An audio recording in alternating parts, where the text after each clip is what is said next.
Welcome back to my channel here. So what's up guys, hope you're doing well. Since I came across some videos on YouTube about how many foreigners don't talk about Japan, I kind of like to bring up some aspects of Japan that not many people actually bring up. Although Japan is a pretty cool country, I grew up there for my first 20 years in my life. A lot of cool stuff going on there. Culture, food, obviously, anime, nature's beautiful, the mountains, oceans, rice paddy field, a lot of cool stuff there. History. Japan is one of the oldest countries in the entire world. A lot of literatures there as well. Unique cultures and histories. I studied history when I was junior high and high school, so I love a lot about shrine, temples, Japanese Eastern architectures. I studied European architectures in Czech Republic, and I contrasted two different East and Western architectures.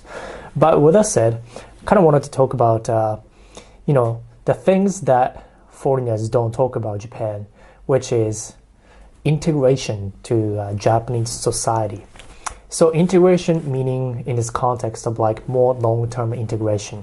So if you're foreigners and you come to Japan, you go to Japan for like few days or few weeks or even a few months, then no problem. Everything's gonna be new to you, and you're gonna be on a honeymoon period where everything looks new and unique, and you're excited and fun. It's kind of like when you're traveling to like first 10, 15, 20 countries. But after that, things get old pretty quickly.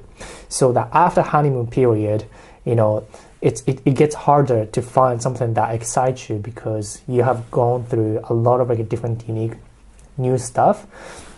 So if you're not like short-term travelers in Japan, then you're gonna face another aspects of Japan, which is like medium-term, long-term living there. And if you try to make a living over there, if you're going to get a job there, first of all, then you need to unless you are working at multinational, international companies branches in Tokyo, let's say, you need to integrate into Japanese ways of doing a lot of stuff. And I personally don't think I can do that, even if I was native Japanese, because I have been working in a Western companies for past 5-6 years. So for me, it is nearly probably impossible to adapt back to their own way of working and the way to maintain the human relationship with people there. It's a little different, quite a bit different. So when it comes to integration, the original topic that I was talking about, if you don't speak Japanese, or if you don't look like a native Japanese, it is weird because, in this kind of like multi-racial and ethnical diversified societies, let's say Canada, United States, Australia, UK, Germany, most of many countries, like Western countries, they have diversity in race, ethnicity, a lot of stuff. Whereas Japan, like China, Korea, are homogeneous countries. Like 95+% of populations are made up of their own, I think, ethnic gene groups. I don't know how you call it. I know like China is a little different. They have like a little bit different kind of genes mixed up there. Japan, it's been unique for like past 1500 years or 2000 years, so it's very unique. And so the way for them to tell if you are Japanese or non-Japanese is by first it's your looks.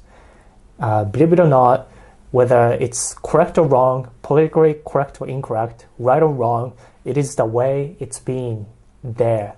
It's because there haven't been much of like people flowing in and out, because it's an island, so I should say Asia. So no matter how fluently you speak Japanese, people is going to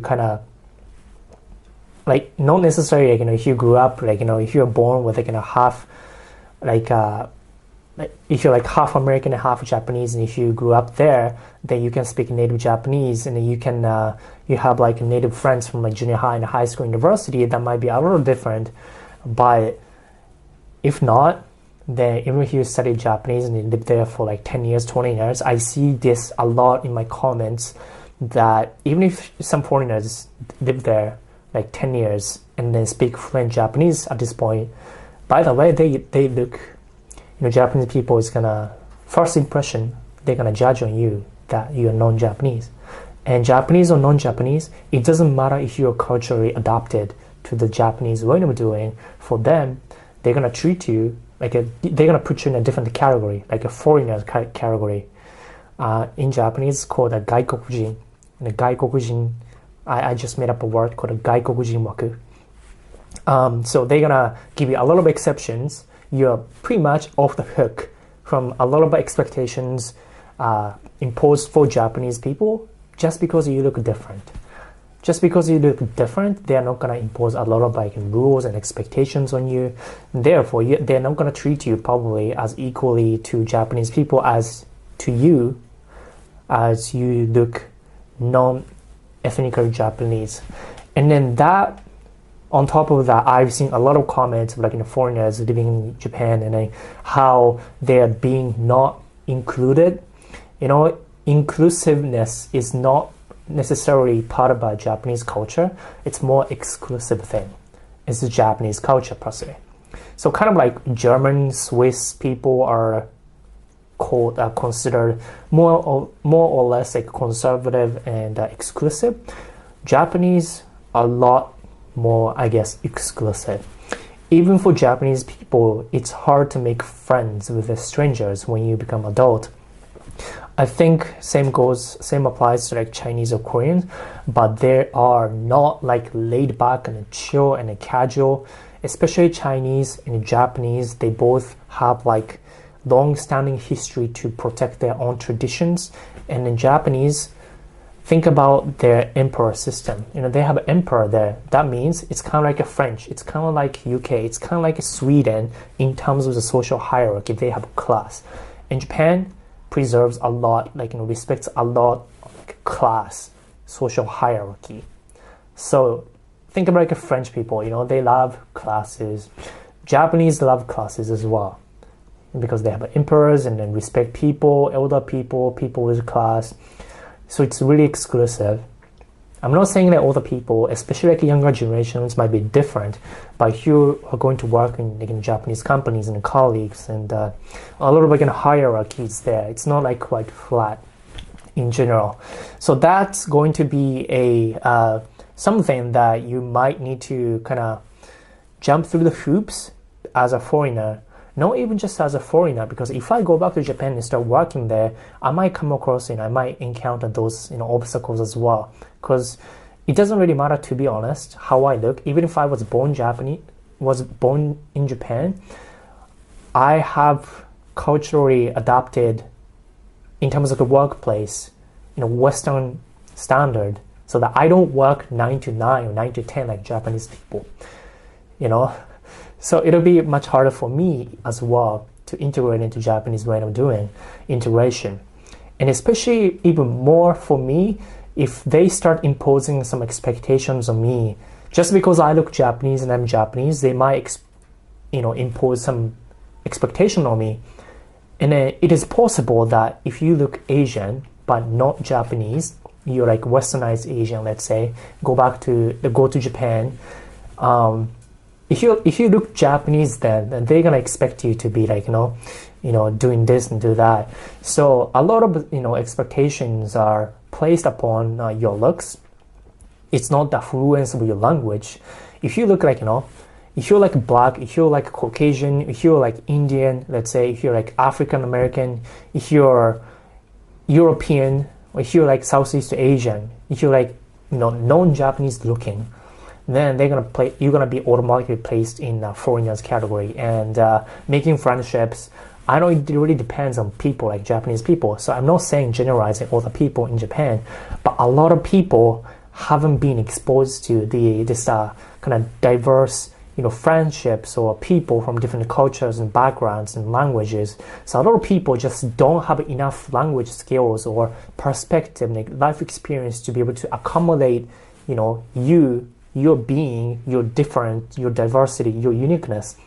And it's not necessarily the individual's faults, but Japanese culture as a whole, they lack experience with different people from different cultures and diverse cultures.